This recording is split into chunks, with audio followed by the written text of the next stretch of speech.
Hello friends, welcome to our YouTube channel. तो आज की इस वीडियो में हम डिस्कस करेंगे क्लास 11 का चैप्टर नंबर 5 जो कि है मॉर्फोलॉजी ऑफ फ्लावरिंग प्लांट के मोस्ट इंपॉर्टेंट एनसीईआरटी के वो क्वेश्चन जहां से आपके एग्जामिनर जो है क्वेश्चंस बनाते हैं जो कि पी बाई क्यू ही बार बार आपका रिपीट होता है एग्जाम में। तो कुछ ऐसे क्वेश्चंस हैं, कुछ ऐसे पोर्शंस हैं एनसीईआरटी के जो कि आपको डेफिनेटली करके जाने हैं। तो फटाफट से आपको अपनी बुक निकाल लेनी है और साथ में ले लेना है एक पेंसिल और पूरा मेरे साथ मार्क करते चलना है कि क्या क्या पॉसिबल क्वेश्चन आपसे पूछे जा सकते हैं, बल्कि जा क्या सकते हैं जहां से क्वेश्चन आएंगे ही आएंगे।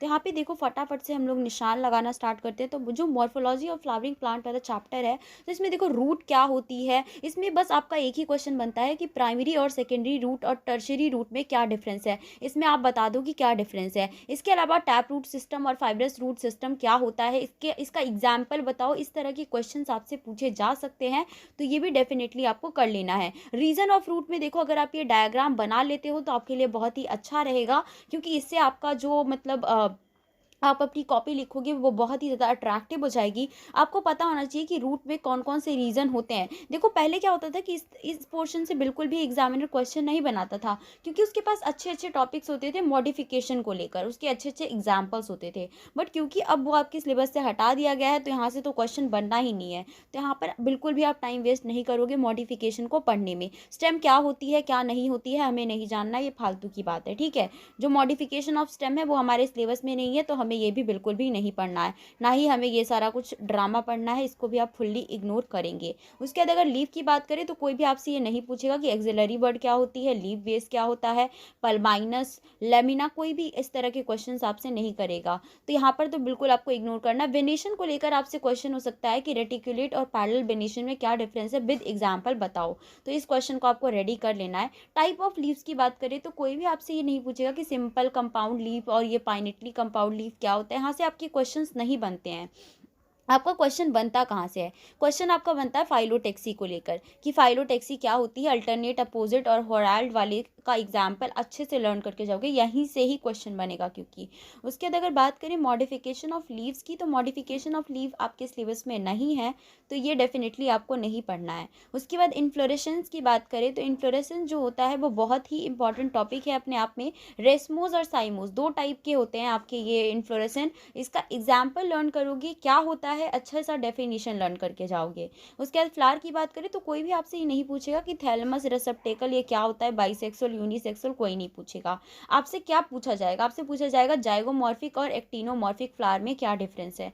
इस चैप्टर में मेनली आपको डिफरेंस पता होना चाहिए। देखो कोई भी आपसे ये नहीं पूछेगा कि ट्राइमेरस, टेट्रामेरस, पेंटामेरस क्या होता है, ये यहाँ से क्वेश्चन नहीं बनेंगे। आपका क्वेश्चन यहाँ से बनता है, ये बहुत ही इंपॉर्टेंट क्वेश्चन है, हर बारी हर साल पूछा जाता है कि हाइपोगाइनस, पेरीगाइनस और इपीगाइनस फ्लावर में क्या डिफरेंस होता है, विद एग्जाम्पल बताओ। तो ये वाला टॉपिक तो बहुत वीआईपी है, बहुत ही ज़्यादा इंपॉर्टेंट है, इसको करके जाना है। नेक्स्ट अगर बात करें पार्ट्स ऑफ फ्लावर की, तो कोई भी आपसे ये नहीं पूछेगा कि केलिक्स क्या होती है, करोला क्या होता है। ये सब फालतू की चीज़ें पढ़ने में आप टाइम वेस्ट नहीं करेंगे। तो क्वेश्चन आता कहाँ से, क्वेश्चन आएगा एस्टिवेशन को लेकर कि वेलवेट, ट्विस्टेड, इम्ब्रिकेट और वेक्सिलरी एस्टिवेशन क्या होती है बताओ। ये तो वेलवेट और ट्विस्टेड में डिफरेंस बताओ। और मेनली क्या होता है कि जो वेक्सिलरी वाला है, जो कि हमारे क्या कहते हैं उसे, पी प्लांट, पी में प्रेजेंट होता है, ये बहुत ही इंपॉर्टेंट होता है, इसको अच्छे से लर्न करके जाओगे। उसके बाद एंड्रोशियम क्या होती है क्या नहीं होती है, ये आपको जानने की ज़रूरत नहीं है, ये सब फालतू की चीज़ें हैं। गाइनोशियम से लेकर भी क्वेश्चन नहीं बनेगा कि क्या होता है। क्वेश्चन आपका बनेगा प्लेसेंटेशन को लेकर कि मार्जिनल, पेराइटल, एक्साइल, ये जो 5 तरह की प्लेसेंटेशन है, विद एग्जाम्पल आपको लर्न होना चाहिए। और उसका प्रॉपर जो डेफिनेशन है और उसको समझोगे भी और अच्छे से लर्न भी करके जाओगे। नेक्स्ट अगर बात करें फ्रूट की, तो कोई भी आपसे नहीं पूछेगा कि फ्रूट क्या होता है, इस तरह का क्वेश्चन नहीं बनाता एग्जामिनर। नेक्स्ट है कि डाइकॉट सीड, देखो ये सब चीज़ें आपसे नहीं पूछी जाएगी, आपसे पूछा जाएगा कि एंडोस्पर्म क्या होता है, एंडोस्पर्म का फंक्शन क्या होता है। तो ये क्वेश्चन बस आपको प्रिपेयर करना है। नेक्स्ट है आपका स्ट्रक्चर ऑफ मोनोकॉट सीड। तो जो स्ट्रक्चर ऑफ मोनोकॉट सीड है, इसमें आपको कुछ नहीं करना है, बस ये वाला डायग्राम प्रिपेयर कर लेना है। ये डायग्राम डेफिनेटली आपके एग्जाम में आएगा, ये डायग्राम आपको अच्छे से याद होना चाहिए with all the level diagram, क्योंकि कई बार वो डायग्राम खुद दे देंगे और लेबलिंग के लिए आपको कह देंगे, तो उस टाइम आप फंस जाओगे। तो आपको ये डायग्राम बहुत ही अच्छे से प्रिपेयर करना है।